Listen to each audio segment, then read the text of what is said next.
பல வருஷங்களுக்கு முன்னால அமெரிக்காவுல டெக்சஸ் மாநில நீதிமன்றத்துல ஒரு வழக்கு விசாரணைக்கு வந்துச்சு.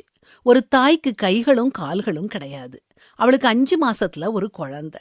அந்த குழந்தைய அவளால பாதுகாப்பா வைக்க முடியாது, காப்பாற்ற முடியாதுன்னு அந்த மாநில அரசு தீர்மானிச்சது. குழந்தைய விட்டு பிரிஞ்சு வாழ தாய் பாசம் இடம் கொடுக்கல. தன் குழந்தைய தானே வச்சு காப்பாத்தணும்னு அவ விரும்புனா. தன்னால தன் குழந்தைய காப்பாற்ற முடியும்னு நிரூபிக்க அந்த தாய் நீதிமன்றத்துக்கு போனா.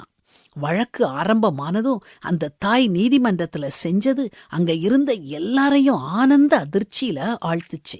கைகளும் கால்களும் இல்லாத அந்த தாய் தன் உதடுகள் நாவு உதவியோட தனக்கு முன் படுத்திருந்த குழந்தையோட துணிகளை கழற்றி மீண்டும் புதிய துணிய மாட்டிவிட்டா.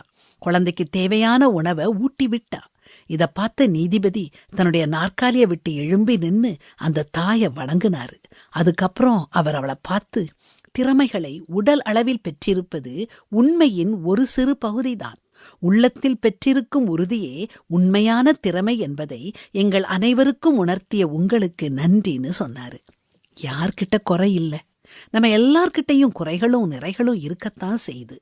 குறைகளை பெருசுபடுத்தினா அதுதான் எப்பவும் நம்ம மனசுல இருந்துகிட்டே இருக்கும், பாரமா அழுத்திக்கிட்டே இருக்கும். ஆனா நம்முடைய நிறைகள்ல நாம இன்னும் கவனம் செலுத்தி அவைகளை இன்னும் மெருகேற்றி அதன் மூலம் மற்றவங்களுக்கு நாம எப்படி பிரயோஜனம் உள்ளவங்களா இருக்கலாம்னு நினைக்க ஆரம்பிச்சோம்னா வாழ்க்கை சுவாரஸ்யமா போகும்.